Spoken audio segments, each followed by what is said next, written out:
యత్ర నార్యంతు పూజ్యతే తత్ర రమంతి దేవత. ఇలా ఏ దేశంలోనూ అనలేదు.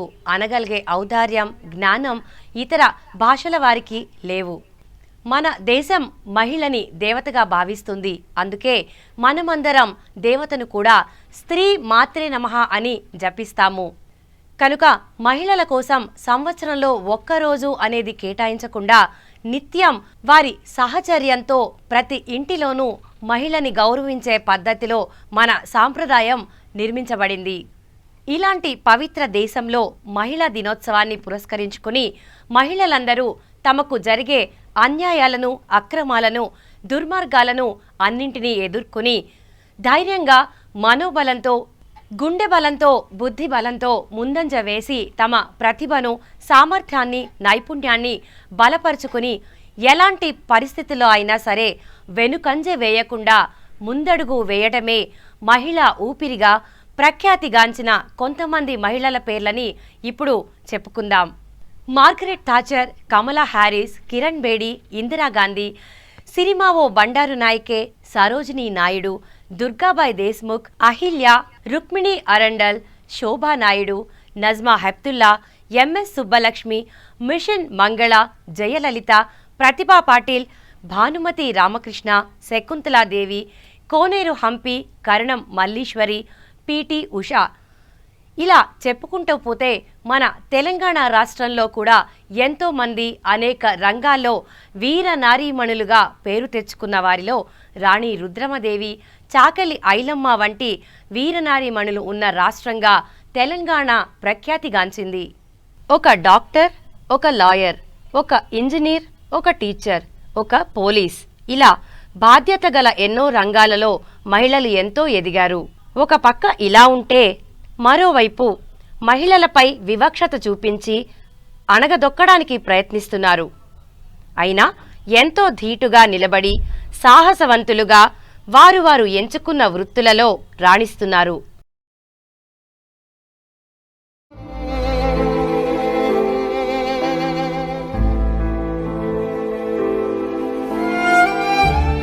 భర్త తాగి వచ్చి హింసలు పెట్టినా కడుపులో ఉన్నది ఆడపిల్ల అనుకుని కడుపులోని బిడ్డను చంపటానికి ప్రయత్నించిన అమ్మ తనపు వాత్సల్యం కరుడు కట్టిన భర్తని సైతం ఎదిరించి కడుపులోని పిండానికి ప్రాణం పోసి భ్రూణహత్యను ఎదుర్కొన్న మహిళలు ఎందరో.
కడుపులో పెట్టుకుని కంటి పాపలా చూసుకోవాల్సిన తల్లిదండ్రులే ఆడపిల్లకు చదువు ఎందుకు అని నిర్బంధించడం ఇంకా మారలేదు. అయినా తల్లిదండ్రులను ఎదుర్కొని చదువులో ఎంతో ఉన్నత స్థాయికి చేరిన చదువుల సరస్వతులు మరెందరో.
ప్రేమించకపోవడమే నేరమా?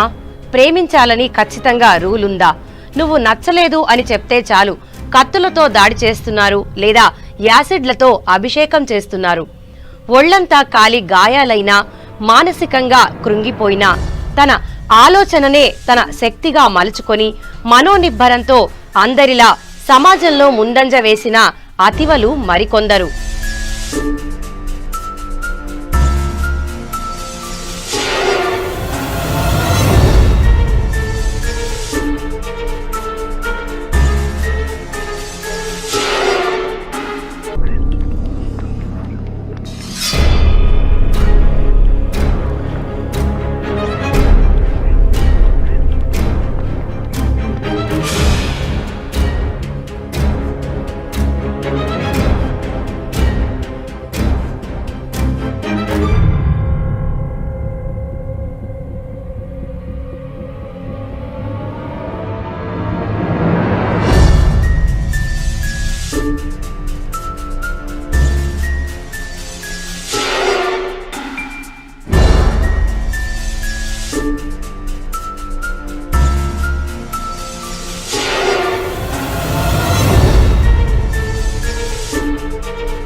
చదువు రాకపోయినా, ఇంట్లో వేరే ఎవరి సహాయం లేకపోయినా కూలీ పని చేసుకుంటూ కూడా ఎంతో ధైర్యంతో సంసార బాధ్యతలు నెరవేరుస్తున్న మహిళలు ఇంకొందరు.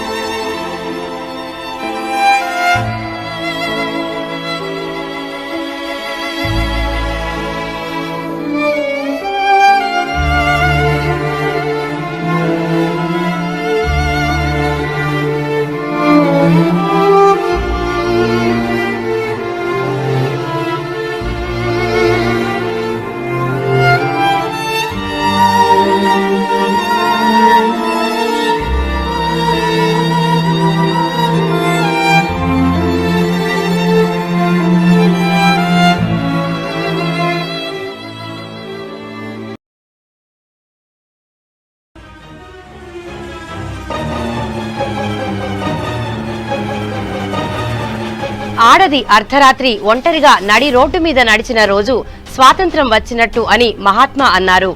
కాని ఈనాడు పట్టపగలే ఆడది కనిపిస్తే, ఇంకా చెప్పాలంటే పసిపిల్ల కనిపిస్తే కూడా వదలని మురుగాళ్లు ఎందరో. అలాంటి వారిని కూడా మనోధైర్యంతో ఎదుర్కొని ముందుకు సాగిన ధైర్య లక్ష్ములు చాలా మందే ఉన్నారు.